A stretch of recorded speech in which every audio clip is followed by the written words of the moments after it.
akan mengikuti seminar hasil laporan dari teman kita Nanik dan biasa di media seperti SPSI tentang rentasi pengenalan nilai dan etika pada instansi pemerintah khususnya di DP3 APKB yang mana nanti akan melaksanakan seminar itu hubungannya ataupun masukannya demi suksesnya, demi lancarnya paparan dari orientasi yang didatangkan oleh teman kita. Itu sekali lagi kami ucapkan terima kasih, selamat pagi, dan selanjutnya untuk menyingkat waktu kami akan serahkan pada Mbak Nanitya Widyaswati SPSI. Silakan.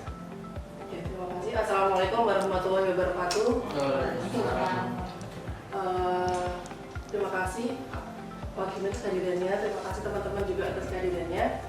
Di sini saya akan memaparkan hasil seminar, hasil laporan orientasi pengenalan nilai dan etika pada instansi pemerintah bagi P3K di lingkungan pemerintah Kota Surakarta. Mungkin teman-teman sedikit bertanya-tanya, apa sih orientasi pengenalan seperti itu? Saya akan sedikit ceritakan aja.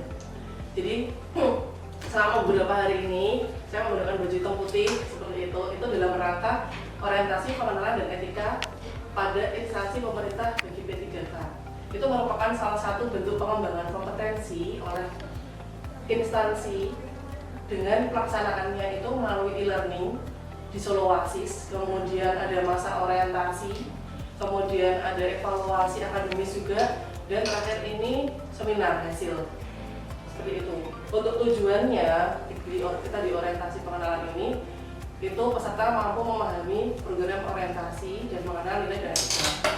Selain itu peserta orientasi mampu mengaktualisasikan nilai-nilai dasar ASN berakhlak. Untuk waktu sendiri saya di gelombang 3, jadi antara 3 Oktober sampai dengan 23 Oktober atau hari ini untuk seminarnya. Sedikit mengulas aja nilai dan etika pada pemerintah Kota Surakarta, mungkin teman-teman juga sudah pada mengetahui. Jadi kita ada visi dan misi. Visi dan misi ini, visi misi OPD merupakan visi misi dari Kota Surakarta juga. Untuk visinya mewujudkan Surakarta sebagai kota budaya yang modern, tangguh, dan bersih. Untuk misinya, misi pemerintah Kota Surakarta itu mengarahkan Surakarta ke Surakarta yang sehat, kreatif makmur, maju, kreatif unggul, bersih, sejahtera, dan tangguh. Nah, kita lanjut ke topik utamanya, identifikasi masalah. Ketika orientasi masalah apa yang muncul, ini ada beberapa perilaku yang kami amati. Karena saya di kepegawaian, jadi ada buktinya juga seperti ada gejala fisiologis. Mungkin teman-teman juga pernah mengalami juga seperti itu. Pernah mungkin merasa sakit kepala, kemudian asam lambung yang tadinya nggak mah jadi mah, kemudian mungkin gangguan pencernaan, kemudian tidurnya tidak teratur, terlalu sering ngantuk, atau mungkin malam-malamnya nggak bisa tidur seperti itu. Kemudian migrain dan selera makan berubah. Selera makan berubah ini bisa semakin sedikit, yang biasanya sehari 3 kali jadi sehari sekali, atau malah sebaliknya sehari 3 kali jadi sehari mungkin 6-7 kali seperti itu. Itu dibuktikan dengan banyaknya mungkin teman-teman yang izin seperti sering nggak masuk seperti itu, atau mungkin izin pulang duluan karena sakit seperti itu.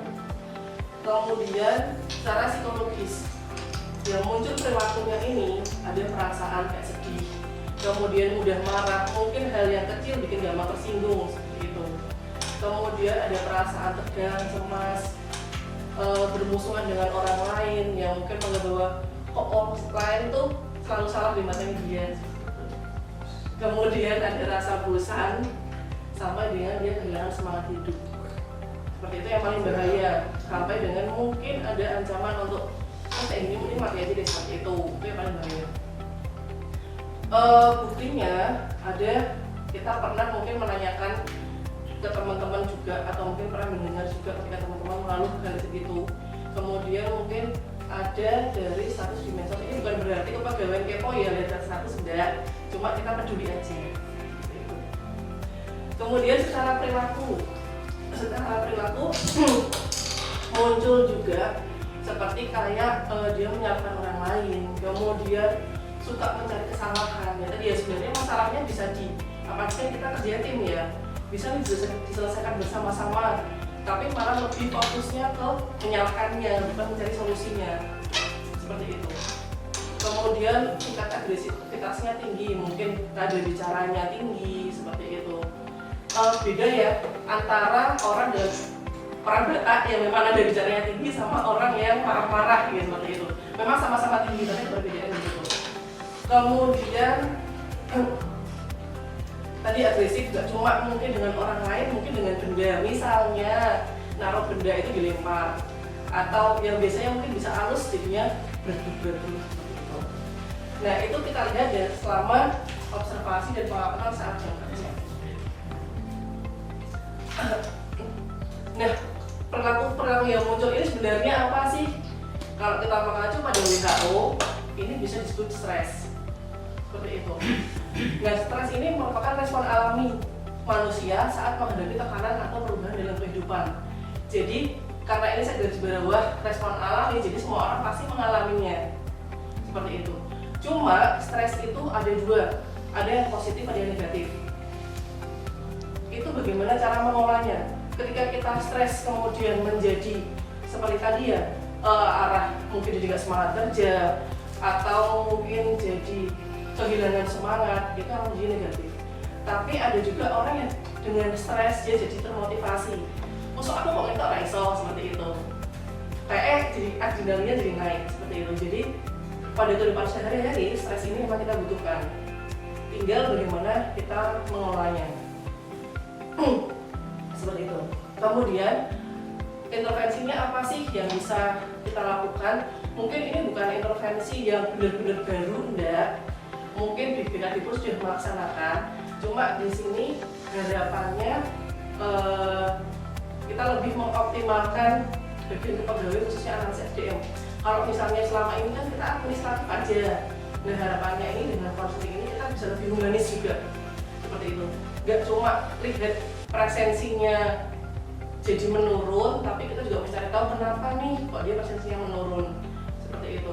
Nggak cuma kita ngejar-ngejar di SKP-nya yang harus 100%, tapi kita juga perlu juga masih mencari tahu ketika mungkin dia dalam deadline-nya atau dalam pekerjaannya nggak ada semangat, seperti itu. Harapannya pun dengan konseling ini jadi individu dapat segera terurai, karena ini stres quick ibaratnya itu di pikirannya itu kayak benda ruwet, pernah kan? Nah dengan dia bercerita, dia itu kayak menguraikan. Jadi nggak harus si konselornya yang menjadi solusi, tapi sebenarnya dia sendiri yang bisa menyelesaikan, seperti itu. Karena contoh mudah aja nih, ketika orang patah hati, mungkin ada yang bisa langsung move on, tapi mungkin ada yang harus nangis dulu berbulan-bulan, seperti itu. Nah itu kan macam-macam ya, seperti itu. Jadi dari konseling ini harapannya jadi terurai nih, jadi solusi yang sesuai sama dirinya, seperti itu. Kemudian isu yang diangkat ini kondisi dan faktor stres pada pegawai dan gagasannya pelaksanaan konseling sebagai upaya menurunkan stres bagi pegawai. Sebenarnya awalnya ini memang munculnya stres kerja pada pegawai, kemudian pelaksanaannya konseling kerja. Cuma ketika kita lihat di sini, kelihatan tadi ya, bilang ya. Jadi posisinya kita di sini kan sebagai ASN atau PNS. Pada dasarnya ketika manusia ini dia sebagai pegawai, dia akan dilihat dari dua sisi, yaitu sisi individu dan sisi aparatur. Sebagai individu, dia pasti juga ada stresor. Misalnya dalam masyarakat, cocok nggak dia sama tetangga-tetangganya, bisa berbaur nggak sama tetangganya. Kemudian dengan keluarganya, ada masalah nggak dengan putranya, dengan mungkin pasangannya, seperti itu. Kemudian dia sebagai warga negara, dia udah bisa mematuhi aturan-aturan negara nggak? Dia sebagai individu. Nah, juga akan berkontribusi terhadap kinerja juga. Jadi stres kerja itu, kalau tadi saya mematok di stres kerja atau konseling kerja, nanti akan muncul di sini mungkin di disiplin, etikanya ketika dia bekerja. Tapi setelah identifikasi isu, ternyata nggak cuma masalah beban kerja aja yang bikin stres, ternyata ada masalah-masalah dia sebagai individu. Jadi masalahnya di rumah dibawa di kantor, seperti itu. Jadi tidak, di sini konselingnya tidak mematok pada beban kerjanya saja, tapi sebenarnya nggak cuma kantor ini yang bikin masalah, atau jangan-jangan di rumahnya juga ada masalah juga, seperti itu. Kemudian ASN sebagai aparatur, ini kita pasti ada tuntutan prestasi kerja, disiplin, etika perilaku. Nah, harapannya konseling ini sebagai preventif, jadi hanya untuk agar tidak dampak negatif lainnya, seperti itu. Karena kan dia stres itu kan ada tingkatannya, dan bisa ke positif atau negatif. Kalau misalnya stresnya negatif, dia tidak akan ke tingkatan-tingkatan berikutnya. Misalnya kalau dalam keadaan sedang, ya cukup sedang aja, atau bisa menurun ke rendah, setidaknya dia tidak naik, seperti itu. Gitu. Jadi kita konseling ini harapannya nanti di preventifnya.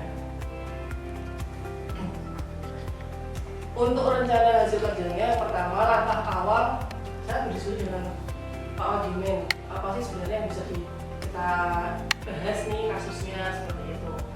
Nah, dengan membahas kita akan mendapatkan persetujuan dari mentor. Kalau misalnya kita bahas terkait sama stres gimana, kemudian perilaku yang munculnya apa saja, seperti itu. Kemudian selain itu juga melakukan dokumentasi ini bukan hanya soal foto-foto aja, tapi kita lihat dari hasil observasi, wawancara, kemudian mungkin catatan, atau mungkin tadi kayak keluhan-keluhan seperti yang masuk. Kita dari situ.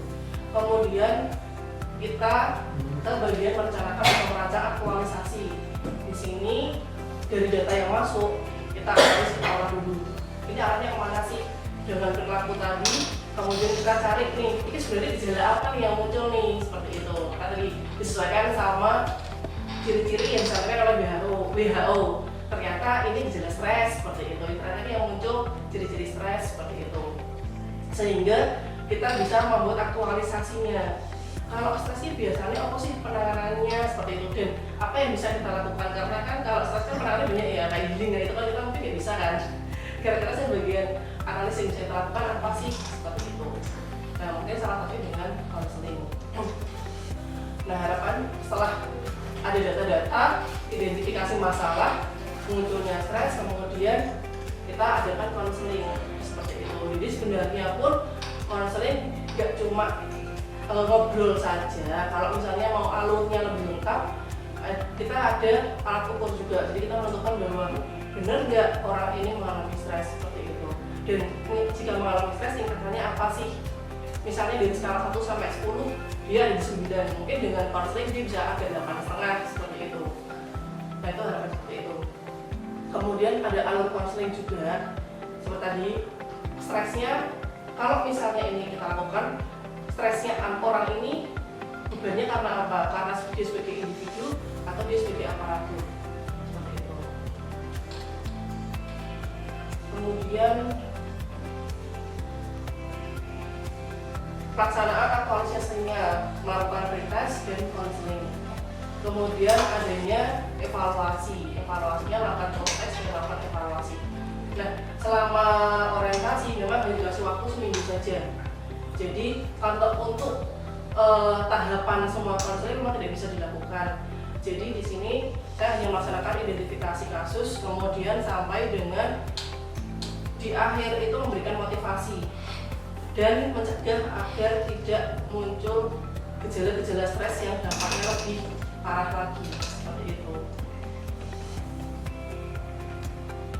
Kemudian karena ini harus ada kontribusinya terhadap visi misinya Kota Surakarta, untuk visinya yang sesuai sama kasusnya ini dengan visi tangguh. Jadi harapannya dengan adanya konseling ini menjadikan individu-individu memiliki daya tahan terhadap proses adaptasi tadi. Kalau misalnya dia ada stres atau perubahan, dia bisa beradaptasi di situ dan mengatasi efek negatifnya.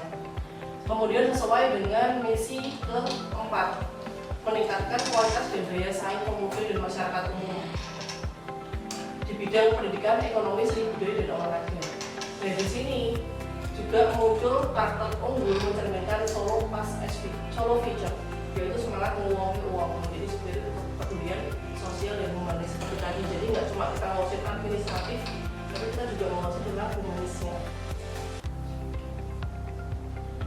Kemudian untuk rencana jangka menengahnya, ini rencana ya jangka menengah. Tahun ini kita sudah melaksanakan konselingnya sampai dengan evaluasi. Harapannya nanti sampai dengan muncul alat ukur yang simpel seperti itu. Kemudian tahun berikutnya alat ukur yang kita gunakan bisa lebih terstandar. Jadi nggak cuma harus yang urusan psikologi saja, karena kan konselor itu kan sebenarnya terlatih ya. Jadi siapapun sebenarnya bisa. Kalau misalnya guide-nya ini terstandar kan nggak harus yang harus psikologi aja, tapi mungkin dari teman-teman yang lain yang sudah terlatih itu bisa melaksanakan juga seperti itu. Kemudian menyusun prosedur konseling. Jadi gimana sih nanti ketika teman-teman itu membutuhkan konseling, apa sih yang harus dilakukan, seperti itu ada prosedurnya, kedepannya seperti itu. Kemudian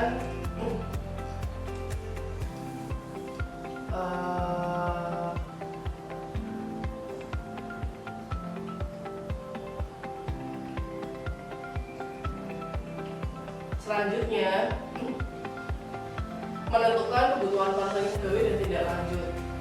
Nah, ini mungkin bisa mungkin dengan tadi tahun 2026 itu konselingnya sudah berjalan, harapannya ke depannya, karena konseling itu nggak cuma individu saja, jadi bisa konseling kelompok. Nah, kalau untuk kasus-kasus yang berkaitan sama kelompok, harapan juga bisa dilakukan konseling kelompok juga. Terkait dengan kondisi lingkungan kerja itu kan juga mempengaruhi. Nah, harapannya ketika konseling individu sudah berjalan, kita juga bisa melakukan konseling kelompok seperti itu. Kemudian untuk jangka panjangnya, jangka menang 2028 ini karena tadi ya konselingnya sudah mulai terbiasa berjalan, konseling untuk kelompok juga bisa. Pegawai ini sadar tentang dirinya sendiri seperti itu, karena kan mungkin awalnya mereka nggak sadar nih, marah-marah aja seperti itu. Harapannya kedepannya dia udah mulai bisa aware dengan dirinya sendiri. Jadi ketika ngerasa bahwa aku sampai ini aku udah mungkin kok selama seminggu ini saya marah terus ya, atau mungkin selama ini kok jadi mudah tersinggung ya, nah dia jadi bisa memanfaatkan layanan konseling ini seperti itu. Kemudian juga harapannya ke depannya juga sudah ada sistem rujukan, karena kan kita nggak bisa bekerja sendiri ya.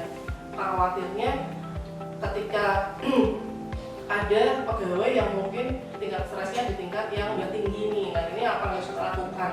Harapan sudah ada sistem rujukan di situ, mungkin bisa kita rujuk ke BKPSDM atau mungkin bisa ke dinas sosial, dinas kesehatan maksudnya seperti itu untuk yang penanganan cara obatnya gitu.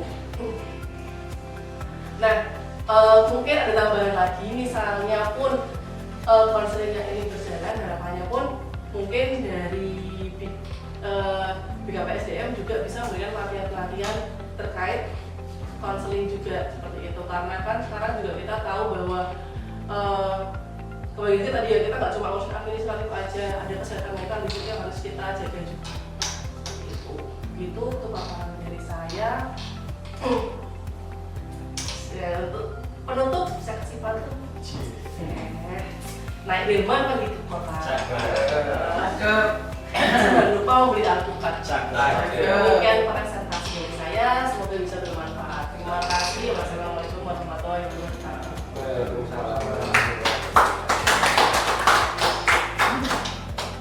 Baiklah, terima kasih Pak Ranita.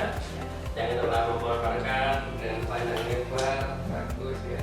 Lihat dari itu yang jaga, sesuai dengan yang ada di lingkungan kita saat ini.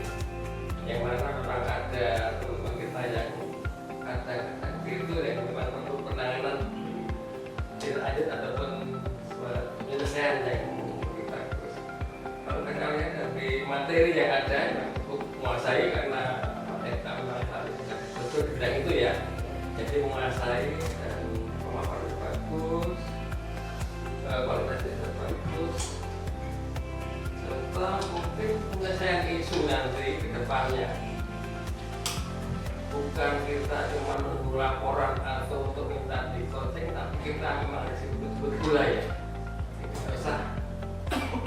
Kalau memang itu perlu dilihat dari sisi perilaku seperti itu, apalagi dari BKPD telah memberikan edaran bisa mengadakan coaching sendiri, alasannya bawaan nanti akan sesuai dengan undang-undang bahwa tahun sekarang cuma 20 jam saja itu kan memberikan coaching terhadap bawaannya pun akan diakui sertifikatnya sebagai pemandu tersebut.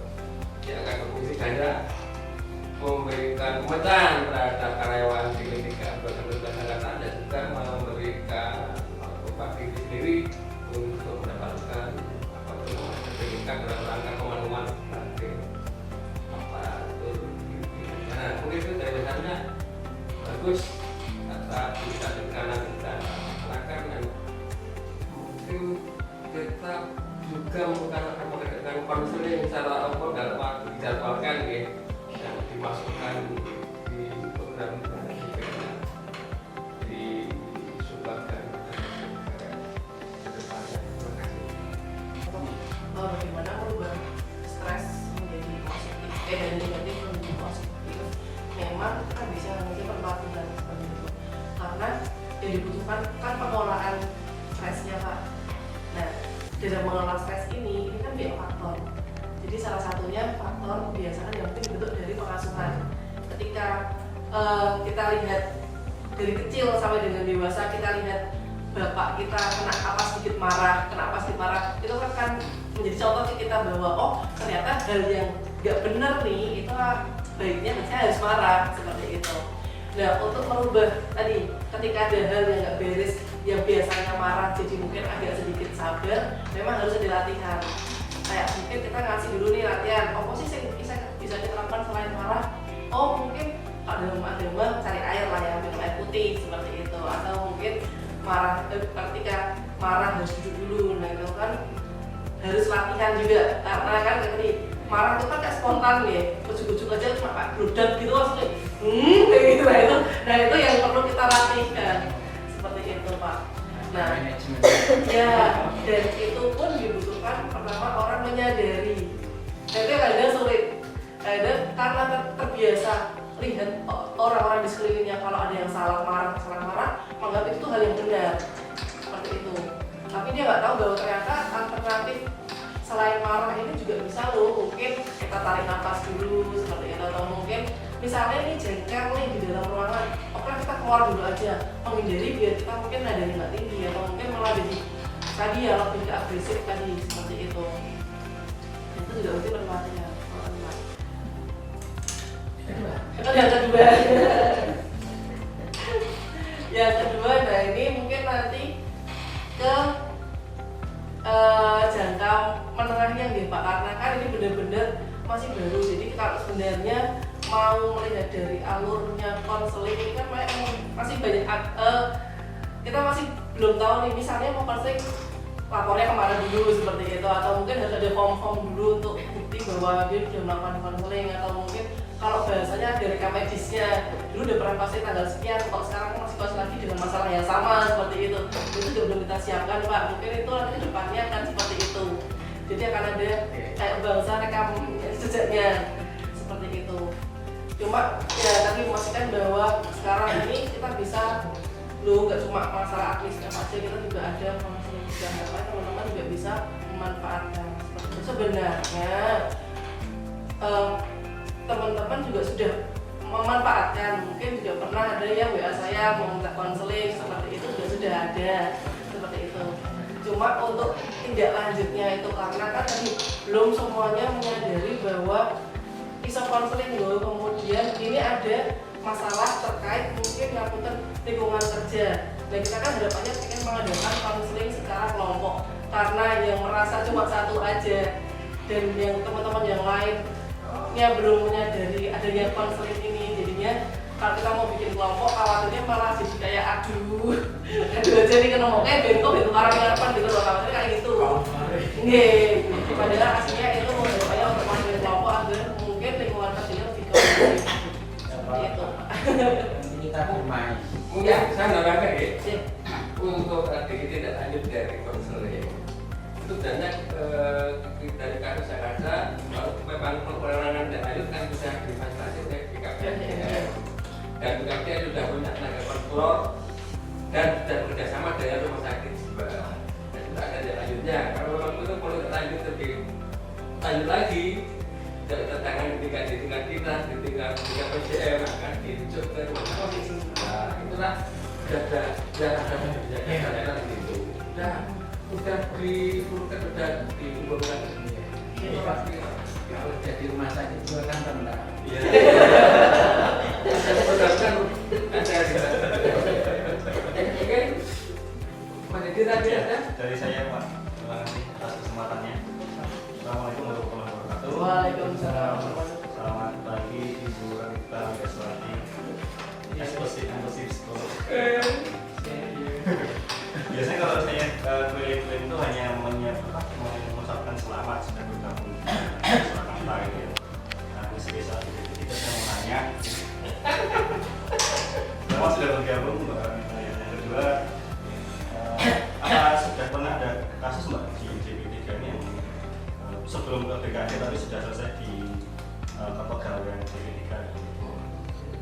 Terus yang kedua, apakah ada rencana buat diwajibkan gitu? Misalnya setiap bidang minggu ini wajib konsultasi ke pegawai kan itu lebih bagus.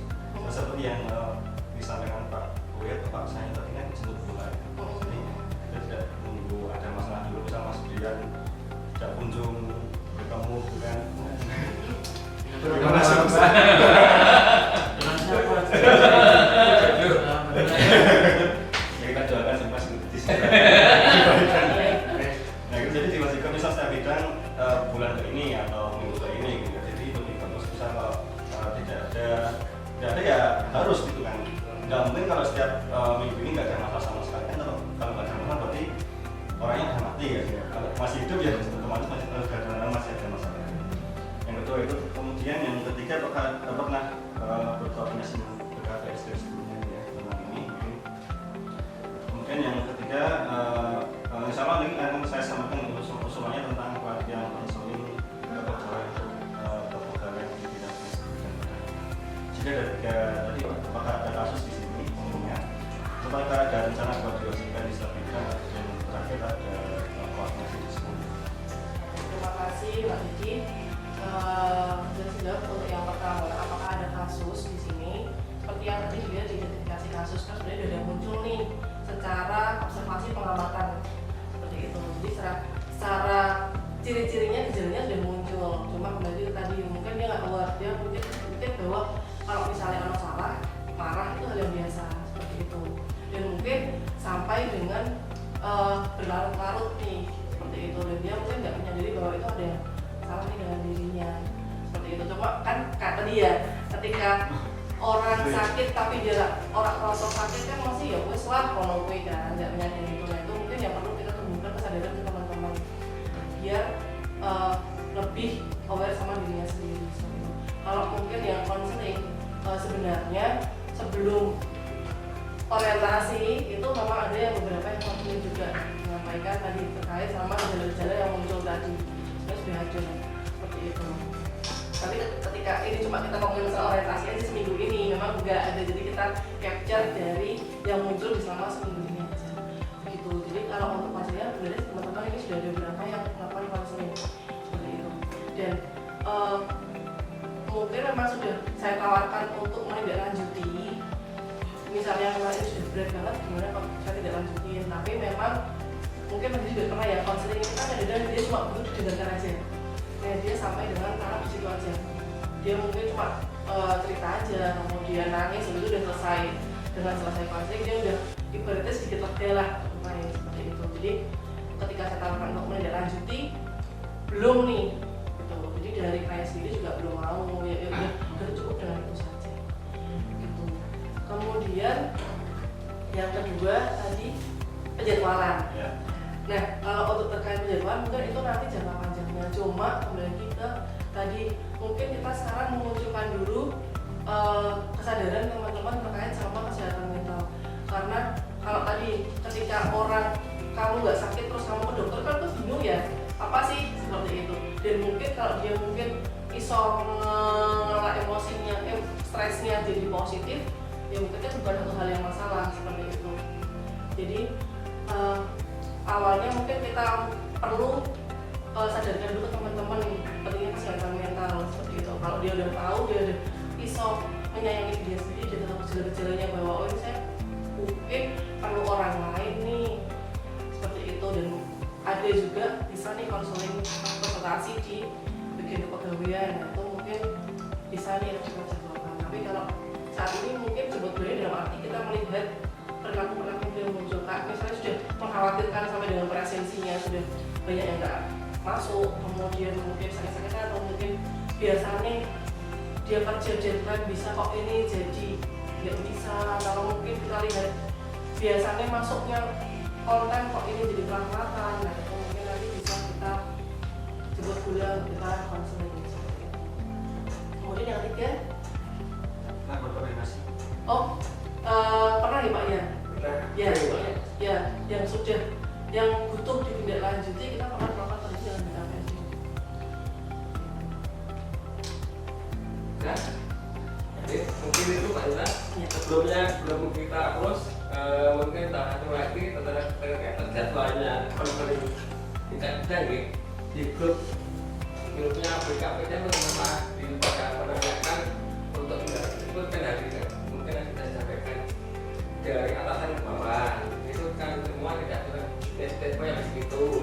Teman-teman kan menginginkan ada kelasnya atau form-formnya sebagai pertemuan untuk konseling dari kabit ke stafnya. Itu kan ada kondisi itu kemarin kan di SN itu kan cuman ibuannya dan atau poinnya, tapi caranya ataupun formulnya belum ada. Jadi kan ada belum itu yang bisa untuk yang konseling yang bukan untuk poin lagi dengan udah mungkin itu semua upload buat Pak Reza.